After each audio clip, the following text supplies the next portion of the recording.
الحمد للہ رب العالمین والصلاة والسلام علی سید المرسلین اما بعد فاعوذ باللہ من الشیطان الرجیم بسم اللہ الرحمن الرحیم الصلاة والسلام علیک یا رسول اللہ وعلی آلک واصحابک یا حبیب اللہ الصلاة والسلام علیک یا نبی اللہ وعلی آلک واصحابک یا نور اللہ۔ فرمان مصطفیٰ صلی اللہ تعالی علیہ وآلہ وسلم، تم جہاں بھی ہو مجھ پر درود پڑھو کہ تمہارا درود مجھ تک پہنچتا ہے۔ صلو علی الحبیب صلی اللہ تعالی علی محمد وعلی آلہ واصحابہ وبارک وسلم۔ مدنی چینل کے ناظرین، الحمدللہ ہمارے شیخ طریقت امیر اہل سنت بانی دعوت اسلامی حضرت علامہ مولانا ابو بلال محمد الیاس عطار قادری رضوی دامت برکاتہم العالیہ پر اللہ تبارک و تعالی کی کروڑہ کروڑ رحمتیں اور برکتیں ہوں کہ آپ نے ہمیں نیکیاں حاصل کرنے کے کئی طریقے عطا فرما دیے۔ انہی میں ایک طریقہ اچھی نیتوں کا بھی ہے۔ ابھی کچھ ہی دنوں پہلے سیدی امیر اہل سنت نے درس و بیان میں سننے والوں کے لیے اور درس و بیان کرنے والوں کے لیے کچھ نیتیں عطا فرمائی ہیں۔ آئیے اس نیت کے ساتھ کہ ہم بھی ان نیتوں میں شامل ہو جائیں گے اور یہ نیتیں کرتے رہیں گے، ہم ان نیتوں کو بھی سنتے ہیں اور ان نیتوں کو کرتے ہوئے ہر نیت کے بعد ہو سکے تو انشاءاللہ کہتے جائیں اور ان نیتوں پر عمل کی سعادتیں بھی حاصل کرتے جائیں۔ چنانچہ فرمایا، فرمان مصطفیٰ صلی اللہ تعالی علیہ وآلہ وسلم، نیت المؤمن خیر من عملہ، یعنی مسلمان کی نیت اس کے عمل سے بہتر ہے۔ نمبر 1، اللہ عز و جل کی رضا پانے اور ثواب کمانے کے لیے اچھی نیتیں کرتا ہوں، کہیے انشاءاللہ۔ اب یہ مبلغین کے لیے ہے جو درس و بیان کرتے ہیں کہ حمد و صلات اور تعوذ و تسمیہ سے آغاز کروں گا، درود پاک کی فضیلت بتا کر صلو علی الحبیب کہوں گا، اعتکاف کی نیت کروں گا اور کرواؤں گا اگر مسجد میں ہوا تو، اعلاء کلمۃ الحق یعنی اللہ عز و جل کا کلمہ بلند کروں گا، اور سننے والوں کے لیے جو 30 نیتیں ہیں وہ بھی سماعت فرما لیجیے کہ اللہ عز و جل کی رضا پانے اور ثواب کمانے کے لیے اچھی نیتیں کرتا ہوں۔ بلا وجہ کپڑے یا بدن سہلانے، ادھر ادھر دیکھنے، باتیں کرنے، ٹیک لگانے، پردے میں پردہ نہ ہونے کی صورت میں گھٹنے کھڑے کر کے دوسروں کے لیے بد نگاہی کا باعث بننے، گھٹنوں میں سر رکھنے، دوسرے کو اشارے کرنے، اٹھ کر چل پڑنے وغیرہ سے بچتے ہوئے علم دین کی تعظیم کی خاطر جہاں تک ہو سکا دو زانو بیٹھ کر علم دین سمجھنے کے لیے نگاہیں جھکائے خوب کان لگا کر سنوں گا۔ صلو علی الحبیب وغیرہ سن کر ثواب کمانے اور صدا لگانے والے کی دل جوئی کے لیے نمایاں آواز سے جواب دوں گا، ضرورتاً سمٹ کر دوسرے کے لیے جگہ کشادہ کروں گا، دھکا وغیرہ لگا تو صبر کروں گا۔ یہ وہ نیتیں ہیں کہ جو جب اجتماع میں بندہ ہوتا ہے تو اس وقت یہ کی جائیں گی، لیکن اس میں یہ نیت جو ہے بلا وجہ کپڑے یا بدن سہلانے، ادھر ادھر دیکھنے، باتیں کرنے، ٹیک لگانے، پردے میں پردہ نہ ہونے کی صورت میں گھٹنے کھڑے کر کے دوسروں کے لیے بد نگاہی کا باعث بننے، گھٹنوں میں سر رکھنے، دوسرے کو اشارے کرنے، اٹھ کر چل پڑنے وغیرہ سے بچتے ہوئے علم دین کی تعظیم کی خاطر جہاں تک ہو سکا دو زانو بیٹھ کر علم دین سمجھنے کے لیے نگاہیں جھکائے خوب کان لگا کر سنوں گا۔ اگر اس پر غور کریں تو اتنی ساری چیزیں ہمارے لیے جمع کر دی گئی ہیں، اور اگر بندہ اس کو سامنے رکھ کر پیش نظر رکھتے ہوئے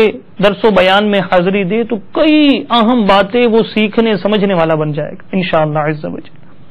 تو نیت کریں کہ انشاءاللہ ان نیتوں کو وقتاً فوقتاً جب بھی ہمیں مدنی چینل پر یا دعوت اسلامی کے سنت و بھرے اجتماع میں حاضر ہو کر درس و بیان سننے کی سعادت ملی، یا ہمیں ہماری مسجدوں میں جو درس فیضان سنت ہوتے ہیں اس میں بیٹھنے کی سعادت حاصل ہوئی، کرنے کی سعادت حاصل ہوئی، تو انشاءاللہ ان نیتوں کو پیش نظر رکھیں گے۔ صلو علی الحبیب صلی اللہ تعالی علی محمد وعلی آلہ واصحابہ وبارک وسلم۔ مدنی چینل کے ناظرین، حضرات علماء کرام رحمہم اللہ کا اس بات پر اجماع ہے کہ میرے آقا مدینے والے مصطفیٰ صلی اللہ تعالی علیہ وآلہ وسلم کے تمام اصحاب عادل ہیں، ان میں سے کسی کی عدالت پر بحث نہیں کی جائے گی۔ اور استدلال کے طور پر علماء نے یہ حدیث مبارکہ نقل کی کہ میرے آقا صلی اللہ علیہ وسلم نے ارشاد فرمایا، خیر القرون قرنی ثم الذین یلونہم ثم الذین یلونہم، کہ بہترین زمانہ میرا زمانہ ہے، پھر وہ جو ان سے ملا ہوا ہے، پھر وہ جو ان سے ملا ہوا ہے۔ ایک اور جگہ ارشاد ہوا، اصحابی کن نجوم، میرے صحابہ ستاروں کی مانند ہیں۔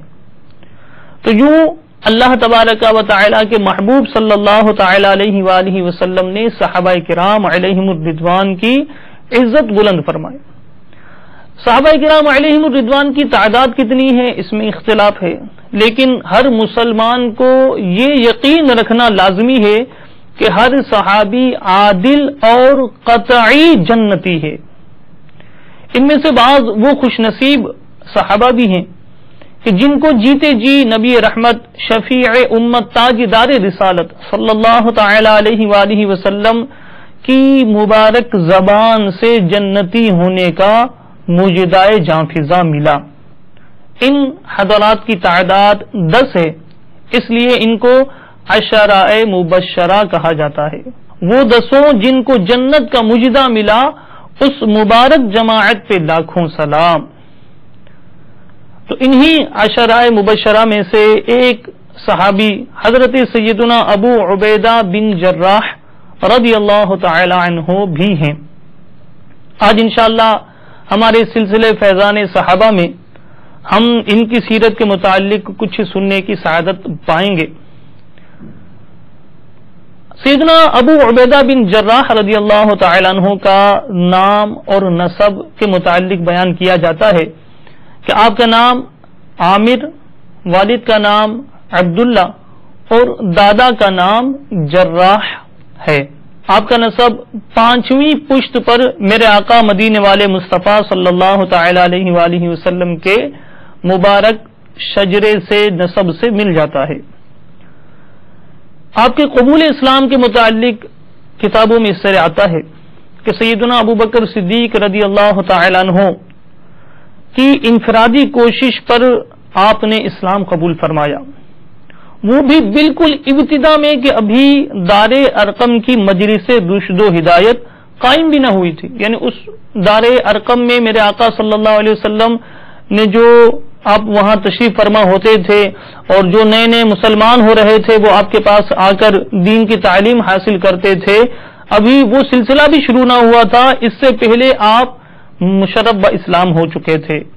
قبول اسلام کے عظیم مدنی جرم میں آپ طرح طرح سے ستائے گئے، جس کی وجہ سے آپ نے 2 بار حبشہ کی طرف ہجرت کی، پھر مدینہ طیبہ آ گئے۔ آپ کے اور سیدنا سعد بن معاذ رضی اللہ تعالی عنہ جو سیدنا مصعب بن عمیر رضی اللہ تعالی عنہ کی انفرادی کوشش سے مسلمان ہوئے تھے، تو ابو عبیدہ بن جراح اور سیدنا سعد بن معاذ رضی اللہ تعالی عنہ کے درمیان میرے آقا مدینے والے مصطفیٰ صلی اللہ تعالی علیہ وآلہ وسلم نے عقد مؤاخات فرمایا تھا، یعنی جب مدینہ طیبہ میں میرے آقا صلی اللہ علیہ وسلم نے قدم رنجہ فرمایا تو آپ نے وہاں جو مہاجرین مکے سے آئے تھے ان کے اور جو مدینہ طیبہ میں انصار تھے ان کے درمیان عقد مؤاخات فرمایا تھا، ان میں سے ایک کو ایک کا بھائی بنا دیا اور وہ اس طرح آپس میں اس کو عقد مؤاخات کہا جاتا ہے، اور اس طرح وہ ایک بھائی چارگی کا نظام قائم فرما دیا۔ سیدنا ابو عبیدہ بن جراح رضی اللہ تعالی عنہ بدر، احد اور تمام غزوات میں میرے آقا صلی اللہ تعالی علیہ وآلہ وسلم کے ساتھ رہے اور جان بازی کا حق ادا کر دیا۔ یہ بھی کہا جاتا ہے کہ غزوہ بدر میں آپ نے اپنے باپ کو عبداللہ کو جو حالت کفر میں تھے اور کافروں کی طرف سے لڑ رہے تھے تو وہ آپ کی زد میں آ گیا اور آپ نے اسے ختم کر دیا. یعنی ایسے جانباز تھے اور اسلام کی اس قدر زبردست محبت آپ کے دل میں تھی. انہیں اپنی زندگی سے زیادہ اپنے میٹھے میٹھے آقا صلی اللہ علیہ وسلم سے محبت تھی. اس کی ایک جھلک آئیے ہم بھی سنتے ہیں. غزوہ احد میں اللہ کے رسول صلی اللہ تعالی علیہ وآلہ وسلم کا چہرہ مبارکہ زخمی ہو گیا. خود کی 2 کڑیاں آپ کے چہرے میں چبھ گئی تھیں. سیدنا ابو عبیدہ بن جراح رضی اللہ تعالی عنہ نے دانتوں سے پکڑ کر وہ کڑیاں کھینچ لیں، جس سے سیدنا ابو عبیدہ بن جراح رضی اللہ تعالی عنہ کے 2 دانت نکل گئے. لیکن ان 2 دانتوں کے نکلنے کے باوجود آپ کا چہرہ اور زیادہ حسین ہو گیا.